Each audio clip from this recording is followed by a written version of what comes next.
한 주간 잘 지내셨습니까?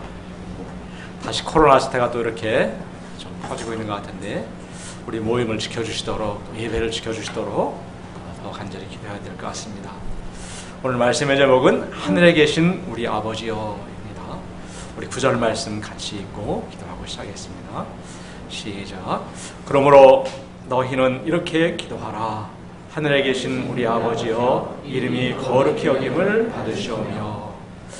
그러하신 아버지 하나님, 지난 한 주간도 저희를 눈동자와 같이 지켜주시고 보호하신 것을 참으로 감사합니다.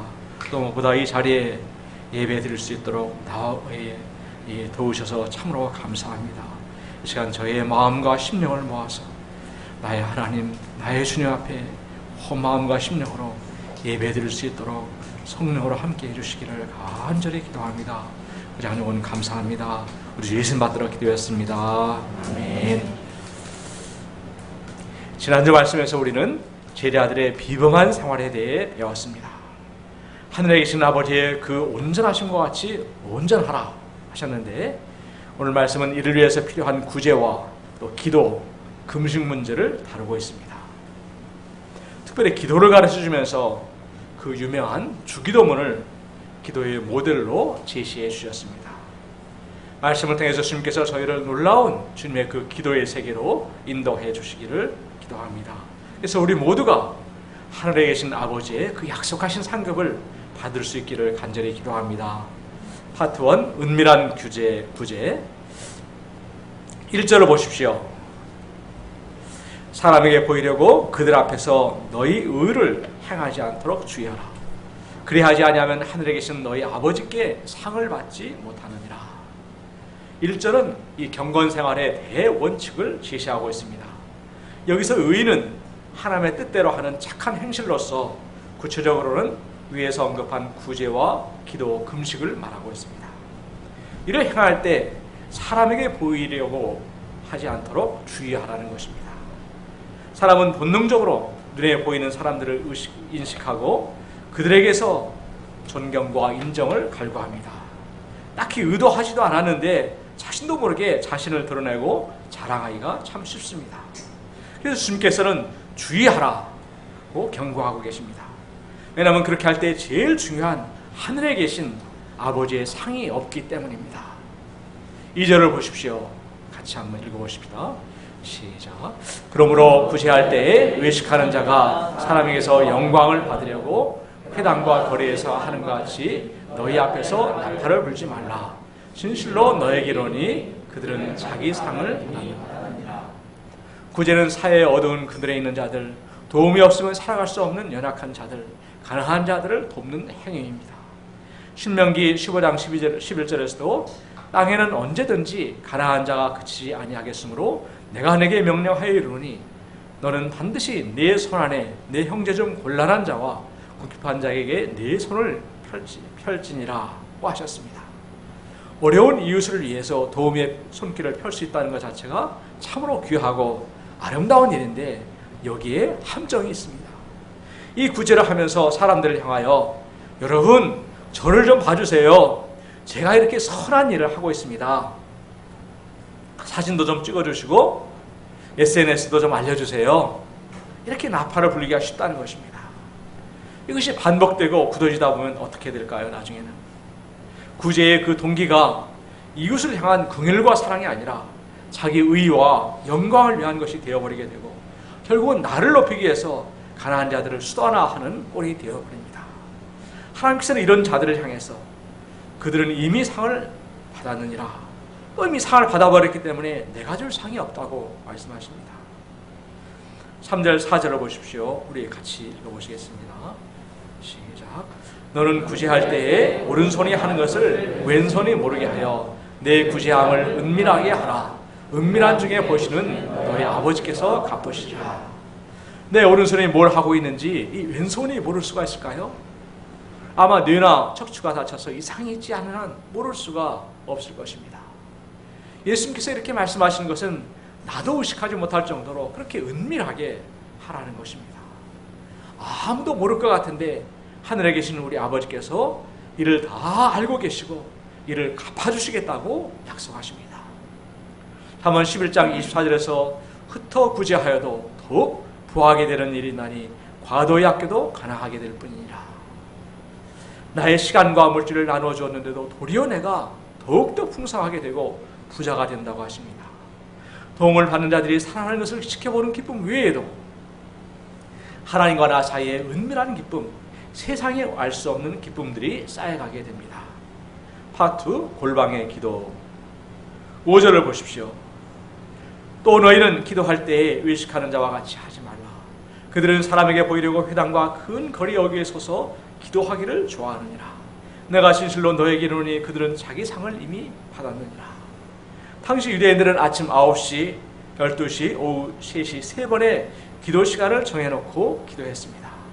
아무리 바쁘고 급한 일이 있어도 그 시간이 되면 어디서든지 하던 일을 멈추고 일어서서 하늘을 향하여 기도했습니다. 이렇게 그들의 기도에 열심을 낸 것은 여호와 신앙을 지키고 이방 문화에 휩쓸려 가지 않고자 하는 결단에서부터 시작된 좋은 전통이었습니다. 그런데 외식한 자들은 그 시간만 되면은 회당이나 사람들이 많이 모이는 큰 거리 어귀로 나가서 큰 소리로 기도함으로 자신이 경건한 사람이라는 인정을 얻고자 하였습니다. 사실 구제와 마찬가지로 기도도 하나님을 잘 모르던 양들이 이런 경건 생활을 시작하게 되면 우리 목자님들은 칭찬도 해주고 또 격려도 해주어야 합니다. 그러면 양들은 더욱더 힘을 얻고 더 열심히 할 수 있게 됩니다. 문제는 리더들, 지도자들이 이렇게 하나님 앞에서 외식하게 되면 그 악한 누룩이 온 전체에 순식간에 퍼져버리기 때문에 참으로 주의해야 합니다. 예수님께서는 기도할 때 주의할 점을 2가지로 또 말씀하셨습니다. 6절을 보십시오. 너는 기도할 때에 내 골방에 들어가 문을 닫고 은밀한 중에 계신 내 아버지께 기도하라. 은밀한 중에 보시는 내 아버지께서 갚으시리라. 골방은 세상과 차단된 장소요, 세상의 소리가 들리지 않는 곳입니다. 그곳에서 오직 하나님만 바라보고 기도하라는 것입니다. 그러할 때 은밀한 중에서도 다 보시고 들으시는 그 하나님 아버지께서 갚아주시겠다고 약속하십니다. 이사야 38장에서 히스기야는 죽을 중병에 걸렸을 때 얼굴을 벽으로 향하고 심히 통곡하며 기도하였습니다. 그때 하나님께서는 38장 5절 6절에서 내가 네 기도를 들었고 네 눈물을 보았노라. 내가 네 수안에 15년을 더하고 너와 이 성을 아수르 왕의 손에서 건져내겠고 내가 또 이 성을 보호하리라 약속하셨습니다. 요한에슬레의 어머니 수잔나는 경건과 기도의 여인이었습니다. 그런데 17명이나 되는 아이들로 인해서 도저히 개인 시간이나 공간은 꿈도 꿀 수가 없었습니다. 어느 날 수잔나는 결심을 하고 아이들에게 내가 부엌에서 앞치마로 얼굴을 덮고 있으면 하나님과 대화하는 줄 알고 절대로 방해하지 말라고 선언하였습니다. 그는 이 골방의 기도로 그 힘든 환경 속에서도 아이들을 위대한 하나님의 종들로 키워냈습니다. 요즘 시대는 스마트폰 시대입니다. 식당에서도 보면 가족들이 외식하러 나와서 서로 자기 핸드폰만 보고 있는 경우도 많이 있습니다. 아이들도 자기 방에만 들어가면 잘 때까지 핸드폰을 놓고 놓질 않습니다. 그래서 골방은 없고 폰방만 있다는 말도 하기도 합니다. 우리의 육신이 불을 끄고 잠을 자야 쉼을 얻고 재충전이 되듯이 우리의 영혼도 세상의 소리를 끊고 골방에서 하나님을 만날 때만 재충전이 되어 힘있는 인생을 살 수가 있습니다. 7절 8절을 보십시오. 또 기도할 때에 이방인과 같이 중언부언하지 말라. 그들은 말을 많이 하여 들으실 줄 생각하느니라. 그러므로 그들을 본받지 말라. 구하기 전에 너희에게 있어야 할 것을 하나님 너희 아버지께서 아시느니라. 무당들이 굿하는 것을 보면 온종일 중언부언 막 떠들어댑니다. 이렇게 오래 읊어대면 신과 접하게 되고 자기들이 비는 것을 얻어낼 수 있다고 생각합니다. 불교의 한 종파인 SGI 창가학회 사람들은 남묘호련개교, 이 말도 발음하기도 참 어려운데 이를 수없이 몇 시간 동안 반복해서 외우면 질병 치료는 물론 소원하는 모든 것을 이룰 수 있다고 말합니다. 당시 유대인들도 기도가 길면 하늘에 전달되고 풍성한 기도는 수명을 늘려준다고 생각하였습니다. 그런데 예수님께서는 그렇게 주문 외듯이 주원번 길게 기도하는 이방인들을 본받지 말라고 하십니다. 그리고 너희 하나님 아버지께서는 우리가 이미 간구하기 전에 너에게 있어야 할 것을 다 아신다고 말씀하십니다. 파스리 하늘에 계신 우리 아버지여. 9절 상반절을 보십시오. 그러므로 너희는 이렇게 기도하라. 하늘에 계신 우리 아버지여. 누가복음을 참고해서 보면 예수님께서 한 곳에서 기도하시기를 마치시자 제자들이 우리에게 기도를 가르쳐 주옵소서 이렇게 요청하는 것을 볼 수가 있습니다. 이에 주님께서는 주기도문의 기도를 가르쳐 주셨습니다. 유대인들이 했던 이 제자들은 자기들이 지금까지 해왔던 피상적인 기도, 형식적인 기도가 아니라 정말 기도다운 기도, 참된 기도, 깊이가 있는 기도, 무엇보다도 응답받는 그 기도를 배우고 싶었던 것 같습니다. 이 시간 우리에게도 이 같은 소원을 허락해 주셔서 우리가 좀 더 깊은 이 기도의 세계로 나갈 수 있기를 간절히 기도합니다. 주기도문은 하늘에 계신 우리 아버지여로 시작합니다. 이 호칭은 우리가 하늘 아버지의 사랑받는 아들이요 딸이라는 사실을 상기시켜 줍니다. 예수님은 마가복음 14장 36절에서 하나님을 아바 아버지여 라고 부르셨습니다. 아바는 아람어로 아빠라는 표현입니다. 우리 호원 목자님 그 아들인 다니엘이 아빠에게 아버님 이렇게 부르진 않습니다. 아빠 이렇게 부르죠. 이는 참으로 친밀하고 조금의 막힘이나 꺼리낌이 없는 그런 관계를 나타내주고 있습니다. 그런데 이는 당시 유대인들로서는 감히 상상도 할 수 없는 호칭이었습니다.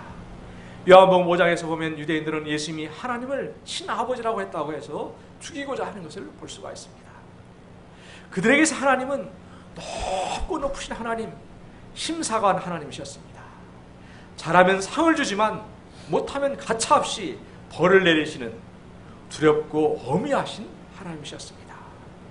그래서 탕자 비유에서 나오는 큰아들처럼 눈치만 보느라 또 너무나 어려워서 친구들을 위해서도 염소 한 마리를 잡을 수 없는 또 그러면서 속으로는 불평만 많은 그런 아들들이었습니다. 그러나 예수님은 제자들을 아빠와 같은 하나님 아버지의 친밀한 관계성 속으로 그들을 초청하셨습니다.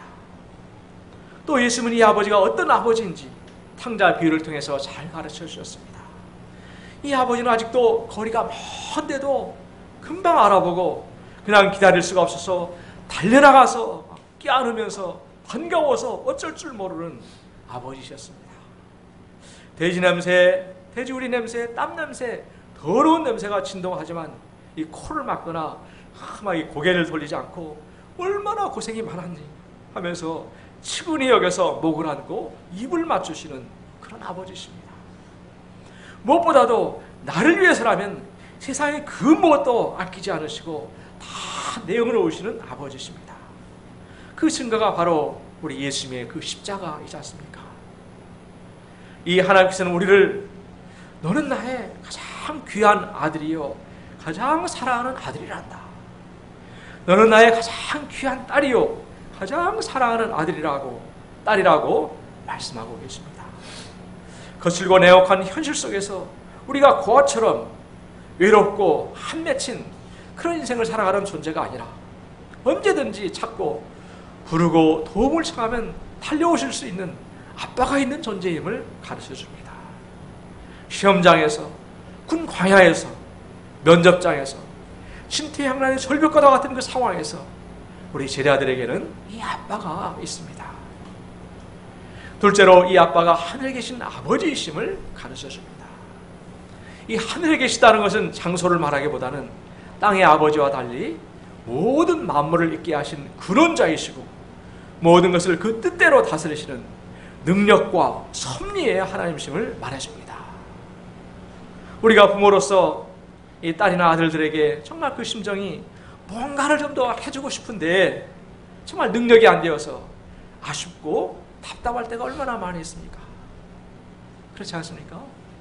그런데 하늘 아버지는 참으로 그 사랑과 능력 면에서 한계가 없으신 분이십니다. 그래서 우리를 능히 보호하시고 돌보실 수가 있고 가장 베스트 웨이로 인도하십니다. 거기는 조금의 실수나 실패가 없으십니다. 우리가 전적으로 믿고 신뢰하며 따라갈 수 있는 아버지가 되십니다. 우리 예수님도 이 하나님을 전적으로 신뢰하심으로 죽음의 세계, 정말 아무도 가보지 않은 그 미지의 세계로 자신을 내어 던지셨습니다. 그때 하나님께서는 그 능력으로 죽은 나 가운데서 사흘 만에 일으키셔서 예수님을 부활의 주가 되게 하셨습니다. 아이들이 막 걷기 시작할 때 한 살쯤 되면은 우리 부모는 이것이 너무나도 대견해서 막 두 팔을 벌리면서 이리 와봐 이렇게 합니다. 아이는 한 걸음 한 걸음이 뒤뚱뒤뚱 하며 오다가 마지막 순간에는 어떻게 하죠? 그 부모의 품에 확 이렇게 자신을 벙지며 안깁니다. 이처럼 하늘에 계신 우리 아버지는 우리의 인생길에서 참으로 우리가 믿고 자신을 던지고 맡길 수 있는 그런 아버지가 되십니다. 이 하늘 아버지 안에서 우리는 참으로 평안과 자유함과 담대함을 누리며 살 수 있습니다. 기도를 하면서 이거 어떻게 안 들어주시면 어떡하나 조금도 염려할 필요가 없습니다. 주님께서는 이렇게 부른 후에 가장 먼저 기도 제목으로 아버지의 이름이 거룩히 여김을 받으시도록 기도하라고 하십니다. 하늘에 계신 우리 아버지여, 이름이 거룩히 여김을 받으시오며, 이는 하나님께서 하나님으로 존귀 여김을 받고 또 거룩히 여김을 받으시도록 가장 먼저 가장 중요하게 기도하라는 것입니다.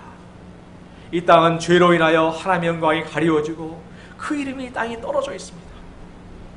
예수님 당시도 성전을 섬기던 제사장들, 바리새인들, 사두개인들의 무리로 인해서 하나님의 이름이 모욕을 받았습니다. 하나님의 전에서 재물을 매매하는 그 전이 그 하나님 전의 시장터가 되어버렸습니다. 오늘날은 어떠합니까? 우리나라에서는 그 예기치 않은 상황이나 이런 걸 놀랐을 때 오 마이 갓 이렇게 이제 대수롭지 않게 말하지만 영어권에서는 거의 이를 욕으로 생각한다고 합니다. 또 우리 주님 예수님의 이름을 화가 치밀어 오를 때 욕처럼 내뱉기도 합니다. 이는 순전히 우리 믿는 자들이 악한 영향력 때문에 이렇게 되었다고 생각됩니다. 우리가 세상에서도 내가 사랑하는 그 아빠나 엄마가 그 이름을 누군가 함부로 부르고 욕을 하면은 그것은 내게 참을 수 없는 모욕으로 다가옵니다. 우리는 하나님의 아들이요 사랑받는 그 딸로서 상하고 간절한 심령으로 하나님의 그 이름이 높임을 받고 거룩히 여김을 받도록 기도하고 애써야 하겠습니다. 하나님의 이름은 우리가 성공하고 부자가 되고 출세한다고 또 멋지고 큰 예배당을 짓는다고 반드시 드러나는 것은 아닙니다. 하나님의 자녀인 우리가 정말 하나님을 믿고 사랑하고 그 말씀에 순종하는 삶을 통해서 하나님의 그 영광이 드러나고 그 이름이 높임을 받게 됩니다. 엊그제 한 일간지를 보니까 이런 기사가 났습니다. 태어나면서부터 푸른 눈을 가진 한 여자아이가 살고 있었는데 혼혈도 아니었는데 그 푸른 눈이 평범하지 못하는 그 이유 때문에 친부모로부터 버림을 받게 되었습니다. 참으로 비운의 인생이었는데 어디선가 한 줄기 희망이 찾아왔습니다. 저기 먼 바다 건너였다 이렇게 써 있는데 이 기사의 원출처가 중국에 기반을 둔 진느타오타오 저 아래에 있는 그 앱인데요, 그 뉴스 앱이었습니다. 이 아이는 중국 아이였습니다. 미국인 부부가 우연히 그의 딱한 소식을 듣고 입양하기로 결심한 것입니다. 그런데 그녀의 입양은 지금까지 번번이 좌절되었습니다. 어린 소녀가 부모에게 버림을 받아 눈을 치료할 최적의 시간을 놓쳐서 일생을 실명한 채로 살아야 한다는 말을 듣고 모두가 포기를 한 것입니다. 주변에서 만류했지만 이 아이의 사진을 보자마자 이 양부모는 데려와야겠다는 강한 감정에 휩싸이게 되었습니다. 이 소녀를 입양한 아이린 크리스 부부는 아이가 선천적으로 청력이 손실되어 앞으로 청각을 잃을 수도 있다는 사실을 알게 되었습니다. 많은 의사들이 이 아이를 입양하는 것을 권하지 않았습니다. 주변의 만류에도 불구하고 이 부부는 2016년 마침내 그 아이를 자신의 집으로 데려왔습니다. 프롬 로즈라는 그런 이름도 붙여주었습니다. 바닥난 건강을 회복시켜주기 위해서는 우선 병원에 데려가서 정밀 검사를 했습니다. 아이는 상상이 초월할 정도로 약해져 있었습니다. 그의 한쪽 눈은 망막이 벗겨졌고 또 다른 한쪽 눈 역시 기능이 쇠퇴하였습니다. 전신이 무력해서 제대로 앉아 있을 수도 없는 그런 수준의 상황이었습니다. 이와 더불어 의사는 추후에 학습장애가 생길 가능성이 높다고 얘기했습니다. 하지만 부부는 포기치 않았습니다. 그들이 할 수 있는 최선을 다했습니다. 청각을 잃어서 말을 할 줄 몰랐고 앉지 못해서 밥을 먹는 것도 도움이 필요했습니다. 다른 이들이 아이를 괴물이라고 놀려도 부부는 이 아이를 보호했고 돌보고 쓰다듬어 주었습니다. 그들은 오로지 사랑으로 가르쳤습니다. 행복한 가정 속에 지내게 됐지만 불행은 또 찾아왔습니다. 아이의 원인 모를 병세가 심해지게 되었고 온몸이 땀으로 송골송골 맺히고 손만 닿아도 울음을 터뜨렸습니다. 말을 할 줄 모르기 때문에 의사와 원활한 진료가 이루어질 수가 없었습니다. 부부는 병원을 바꿔가면서 그들이 치료할 수 있는 곳을 찾았는데 11명의 전문의가 회진한 후에야 그 고통이 손상된 안구가 시신경을 압박하고 있다는 것을 알게 되었습니다. 안구를 제거해야 그 고통이 끝날 것이라는 예상치 못한 결과가 기다리고 있었습니다. 어쩔 수 없는 선택으로 안구 제거 수술을 진행하였고 빈 자리에는 의안이 채워지게 되었습니다. 이 아이는 더 이상 아프지 않게 되었고 눈가는 텅 비었지만 회복한 후에 처음으로 미소를 짓게 되었습니다. 친부모에게 손해의 푸른 눈은 그저 흉이었지만 이 미국 부모는 중국의 고대의 옥보다도 더 진귀한 보석이라고 여겼다. 새로운 의안에는 눈동자와 홍채의 모양이 있다. 부부는 이 아이의 눈이 세상을 볼 수는 없지만 그를 둘러싼 사랑과 희망을 볼 수 있게 해줄 것이라고 믿는다. 버림을 받았지만 그를 친부모 이상으로 키우고 간호해준 양부모 덕분에 푸른 눈의 소녀는 화목한 가정에서 사랑을 받으며 자라는 중이다. 가슴으로 낳은 딸 따뜻한 사랑 아래 푸른 눈의 소녀에게 기적같은 좋은 일이 일어나기를 기대해본다. 여기까지가 기사의 내용이었습니다. 이들 부부가 만약에 이 여자아이를 통해서 조금이라도 뭔가 바라고 원하는 것이 마음이 있었다면 결코 입양할 수가 없었을 것입니다. 이 기사 속에서는 부모에 대해서 아무것도 언급이 되지 않았습니다. 그런데 남편의 이름인 크리스는 크리스토퍼의 약칭이라고 합니다. 크리스토퍼라는 이름을 찾아보니까 그리스도를 어깨에 짊어지고 간다라는 그런 뜻이었습니다. 참으로 이들 부부는 우리 주님을 그 어깨에 짊어지고 가는 삶을 삶으로 하나님의 그 이름을 거룩히 하는 삶을 살고 있었다고 생각됩니다. 당신은 유일하게 누군가가 읽는 성경일 수 있다라는 말이 있습니다. 안 믿는 자들은 성경을 펼쳐서 읽지는 않을 것이기에 그들이 읽는다면 그것이 바로 우리라는 것입니다. 우리가 사람을 만나거나 거래를 할 때 예수 믿는 사람들이 시독하네 라는 소리를 듣는다면 그것은 우리가 잘못 살아가는 것입니다. 차라리 손해를 보고 억울하게 당해도 참고 지난주 말씀처럼 원수를 위해서 기도하며 인내하며 더 나아가서 사랑하는 삶을 살 때 우리 주님의 이름이 높임을 받을 것입니다. 10절을 보십시오. 나라가 임하시오며 뜻이 하늘에서 이루어진 것까지 땅에서도 이루어지다. 나라가 임한다는 것은 주님의 그 다스림과 통치가 이루어지기를 바라는 기도입니다. 곧 천국이 이루어지기를 바라는 것입니다. 우리는 천국이라고 하면 어떤 죽은 후에 가는 내세나 내면의 세계 정도로만 생각하기 쉽습니다. 그러나 하나님께서 지으신 이 세상, 현재 우리가 사는 이 세상에 나로부터 시작해서 나의 가정과 교회, 직장, 사회, 국가뿐만 아니라 정치, 경제, 사회, 교육, 종교 등 모든 영역에서 하나님의 나라가 임하도록 기도하는 것입니다. 하박국 선지자가 외친 것 같이 여호와를 아는 지식이 온 땅에, 온 세상에 가득 차고 넘치도록 기도하는 것입니다. 왜냐하면 하나님께서 나와 세상을 다스려 주실 때 마귀와 죄의 권세, 폭력과 죽음이 떠나가고 참다운 자유와 질서, 생명과 평화의 나라가 임하게 되기 때문입니다. 이는 주님의 그 선하시고 기뻐하시는 뜻, 곧 하나님의 구원 역사가 이 땅에 이루어질 때 가능하게 됩니다. 그래서 삶의 모든 영역에서 하나님의 그 뜻을 최우선에 놓는 자가 주님의 참된 제자입니다. 나의 장래 방향, 결혼도 세상에서는 나의 기쁨과 행복을 위해서 하지만 주님의 제자는 그 위에다가 주님의 뜻을 놓습니다. 직장도 세상에서는 연봉과 조건을 따라 구하지만 제자는 주님의 그 뜻을 최우선에 놓고 기도하며 주님의 그 뜻이 이루어지고 주님께 유익이 되는 방향으로 결정을 합니다. 세상의 부모들은 자녀 교육을 최우선으로 여기고 최고의 학군을 따라 이사를 다니지만 우리 목자님들은 주님의 그 뜻을 최우선에 두므로 교회를 중심으로 우리 제기동 주변에서 머물러 삽니다. 이 기도는 인간의 본성과 세상을 거스르기 때문에 세상에서 아픔과 손해와 핍박을 받을 수도 있습니다. 때로는 육신의 생명을 잃기도 합니다. 그러나 우리가 이 기도를 드리며 이에 순종하여 살 때 하나님께서 진정으로 우리와 함께 하시고 미천한 우리를 당신의 그 영광을 드러내는 도구로 사용하실 것입니다. 일본 군국주의 시대에 존경받는 기독교 사상가였던 우찌무라 간조는 일본의 군국주의를 극렬하게 반대하였습니다.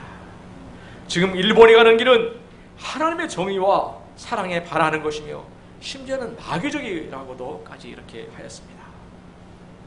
일본이 한참 전쟁을 하고 있는데 이런 말을 하자 일본 사람들은 그를 매국노라고까지 부르면서 공격하였습니다. 그러나 그는 끝까지 자기의 신앙적 소신을 굽히지 않았습니다. 나는 일본을 진정으로 사랑하기에 지금 일본이 가는 이 길이 잘못됐다고 말할 수밖에 없다. 일본이 계속 이 길로 가면 하나님께서 하늘로부터 불벼락을 내리실 것이다 라고 경고하였습니다. 그 후에 일본이 어떻게 되었는지는 여러분이 더 잘 아실 것입니다. 11절을 보십시오. 오늘 우리에게 일용할 양식을 주시옵고 여기서부터는 육의 몸을 입은 우리 자신을 위한 기도 제목입니다. 우리 주님께서는 먼저 오늘 우리에게 일용할 양식을 주시도록 기도하라고 하십니다. 이 기도는 매일의 일용할 양식도 하나님께서 주신다는 사실을 전제하고 있습니다. 깊이 정말 생각해보면 하나님이 도우심이 없다면 한 점의 일용할 양식도 얻을 수 없는 것이 우리 인간의 한계입니다. 햇빛과 물과 공기가 어디서부터 왔습니까? 또 음식을 소화시킬 수 있는 우리의 장도 건강도 어디에서 왔습니까? 우리는 하나님의 보편적인 은혜 또 초월적인 은혜 속에서 살아가는 참으로 미약한 존재들에 불과합니다. 우리는 코로나 사태로 이를 더욱더 실감하고 있습니다. 먹을 것이 별로 없었던 1세기에 이런 기도는 더욱더 절실했을 것입니다.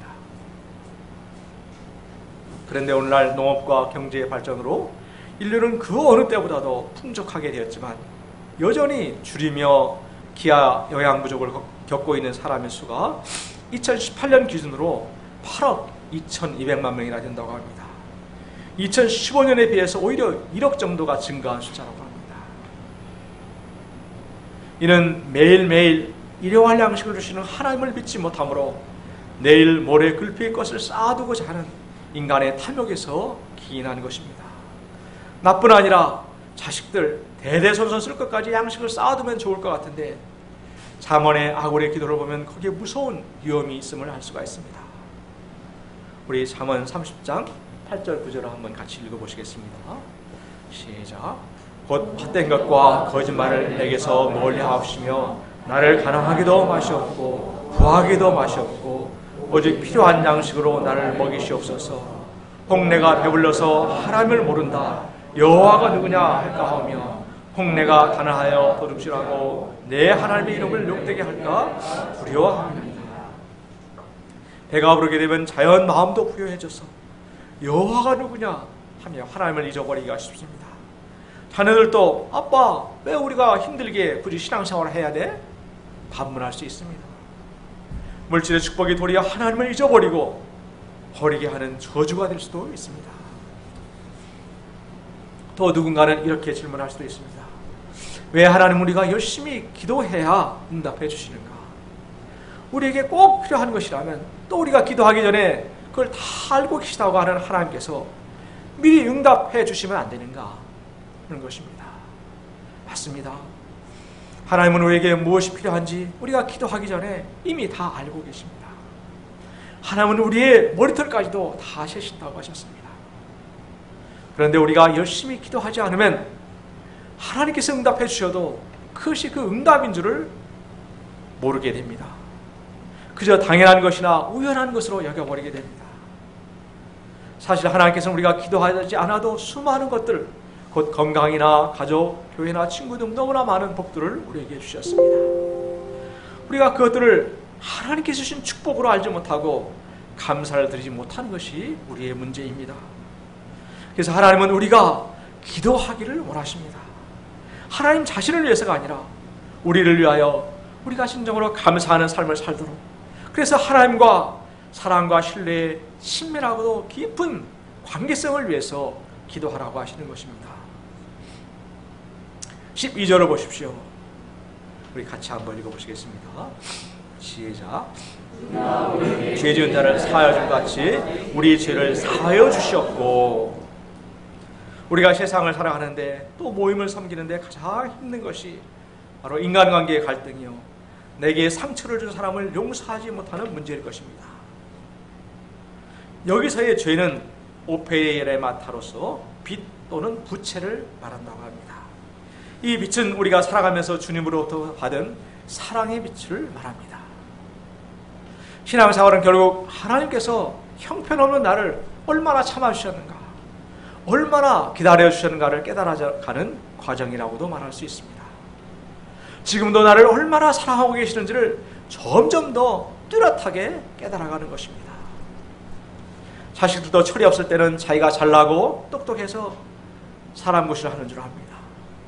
그러다가 자식을 낳고 길러보면서 얼마나 부모님들의 해산의 수고가 컸는지, 얼마나 부족한 나를 참아주셨는가를 알게 되고 빚진 마음을 갖게 됩니다.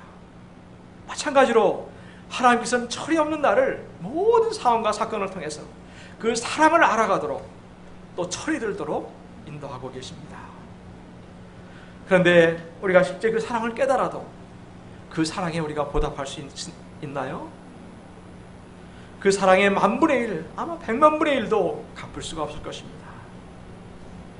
이 하나님 앞에서 빚진 자의 심정이 들 때 가난하고 죄송한 심령으로 주님 앞에 엎드리게 되고, 죄송하고 감사한 마음으로 주님, 제가 다만 주님의 공로로 살아가고 있습니다 라고 고백하게 됩니다. 이런 심정을 우리가 살아갈 때 이웃에 대하여 감히 정죄하거나 한을 품을 수가 없습니다. 우리말 표현은 우리가 우리에게 죄진 자를 사하여 준 것 같이로 완료형으로 되어 있어서 마치 이웃에 대한 죄의 용서가 우리의 죄사함의 전제 조건인 것처럼 보입니다.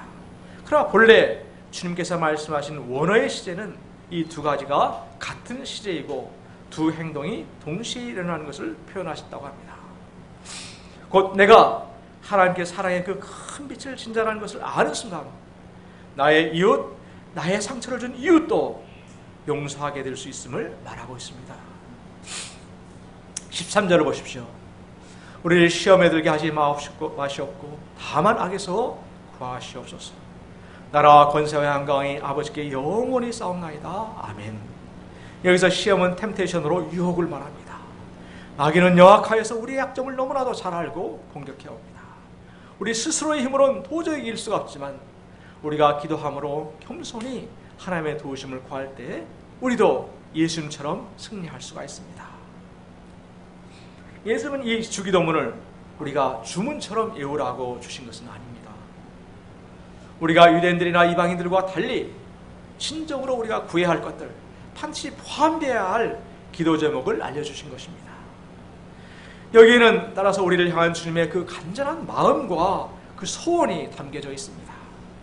제자들의 마음의 중심, 삶의 중심이 어떠해야 하는가를 그 골격과 뼈대를 세워주신 것으로 그 기도 제목 하나하나에 너무나도 깊고 깊은 세계가 담겨져 있습니다.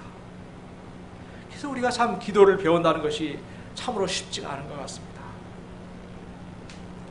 더구나 우리 인간이 태어나서 성장해가는 그 과정이 어떻게 보면 스스로를 자립해가는 그런 과정입니다.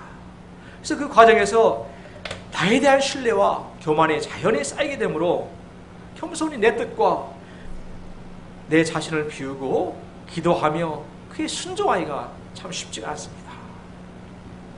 하나님 아버지 이렇게 해놓고 금방 세상 잡생각에 시달리거나 아니면 자신의 소원 목표를 쫙 이렇게 나열하다가 또 그것을 계속 반복하다 보면은 나중에는 스스로가 계면쩍어서 어느 순간에는 이 기도를 그냥 멈춰 버리는 경우도 많습니다.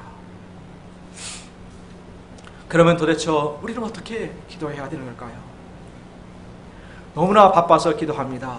Too busy not to pray의 저자인 빌 하이벨스 목사님은 본인도 이런 기도의 어려움을 많이 겪으시면서 기도의 실제적인 가이드로 ACTS, 그 영어 대문자를 딴 것입니다. ACTS를 제안하셨습니다. A는 adoration, 찬미 또는 경배입니다. 주기도문에 나오는 것처럼 하늘에 계신 우리 아버지를 부르면서 그 아버지의 성품과 인격, 그 위대하심을 찬양하는 것입니다. 얼마나 사랑과 자비가 풍성하신 분이신지, 또 얼마나 신실하신 분이신지, 또 얼마나 전지전능하신 분이신지, 얼마나 또 섬세하신지, 언제 어디서나 계시는 그 아버지를 찬미하는 것입니다. 이 찬미의 기도는 우리의 영혼을 깨끗하게 씻어주고 우리 하나님 아버지의 그 음성을 들을 준비를 하게 해줍니다. 또 이렇게 하다 보면 이 크고 영화로우신 하나님 앞에서 자연히 나를 돌아보게 되어 있습니다. 그때 나오게 되는 것이 C, confession, 죄의 고백입니다. 아버지의 사랑받는 아들로서 딸로서 나의 삶이 그렇지 못한 부분들, 삶에서 아버지의 이름을 높여드리지 못한 그 부분들, 섬긴다고 해놓고는 실제로는 내가 얼마나 높은 마음으로 자기중심적인 마음으로 행했는지 참으로 부끄럽고 돌아볼수록 실수와 허물투성인 자신을 발견하게 됩니다. 제가 바로 그러했습니다. 나의 잘못을 시인하고 고백하다 보면 그럼에도 불구하고 나를 사랑하시는 그 하나님을 또 발견하게 됩니다. 그래서 나오는 것이 Thanksgiving입니다. 감사입니다. 고맙게 느끼는 것과 감사를 표현하는 것은 큰 차이가 있습니다. 10명의 나병 환자들이 나음을 받았을 때 모두 다 고맙게 느꼈을 것입니다. 그러나 감사를 표현하는 자는 한 사람뿐이었습니다. 우리가 입을 열어서 영적인 축복을 주신 것들, 또 여러 기도에 응답해 주신 것들, 인간관계와 물질의 축복들을 주신 것들에 대해서 감사를 드리게 됩니다. 이렇게 찬미, 경배를 드리고 또 나의 죄를 고백하고 감사를 드리고 나면은 이제는 정말 편안한 마음으로 주님께 간구를 드릴 수 있게 됩니다. 또 자연히 조심스럽게 주님의 그 뜻을 살피게 됨으로써 내 생각과 기도 제목을 내려놓고 주님의 그 뜻을 깨닫고 그에 따라 또 기도해 갈 수 있게 됩니다. 저는 노트에다가 이렇게 칸을 4칸을 만들어 가지고 ACTS 이렇게 적어놓고 매일매일 감사 제목을 또 이 기도 제목을 적어감으로 놀라운 기도의 체험을 하였다고 고백하고 권하고 있습니다. 우리도 같이 한번 해보면 참 좋을 것 같습니다. 세상의 종교들 또 그들도 많이 기도를 강조합니다. 근데 그 기도는 어떻게든 신을 내 뜻대로 움직이고 조정하는 것이 목적이라면, 제자들의 기도는 하나님의 그 뜻에 내가 설득당하는 것, 주님의 그 뜻을 이루어가는 것이 기도입니다. 이렇게 기도해 갈 때 우리와 주님 사이에는 참으로 친밀한 깊은 사랑의 관계성이 맺어지게 되고, 그러할 때 성령으로 충만해지게 됩니다. 세상을 이길 스피릿과 능력을 덧입게 됩니다. 우리 주님께서도 겟세마네 기도 후에 십자가를 지신 것처럼 우리도 능히 십자가를 질 수 있는 힘과 능력을 덧입게 됩니다. 저희 모두가 이 주님의 기도를 실제적으로 배워감으로 주님을 기쁘시게 하는 주님의 아들, 딸들로 성장해 갈 수 있기를 간절히 기도합니다. 우리 요절 말씀, 9절 말씀 듣고 기도를 마치겠습니다. 시작. 그러므로 너희는 이렇게 기도하라. 하늘에 계신 우리 아버지여, 이름이 거룩히 여김을 받으시오며 거룩하신 아버지 하나님, 정말 이 죄악되고 괴물과 같은 저희를 주께서 조건 없이 받아주시고 당신의 귀한 아들이요 딸로 삼아주셔서 참으로 감사합니다. 아빠, 아버지라고 부르도록 제 기도를 가르쳐주셔서 참으로 감사합니다. 제가 날마다 이 주님 앞에 나아가서 주님의 가르치신 그 기도를 통해서 주님을 배워가고 주님을 기쁘시게 하는 삶을 살아갈 수 있도록 은혜해 주시기를 간절히 기도합니다. 우리 하나님 감사합니다. 우리 주 예수 받들어 기도했습니다.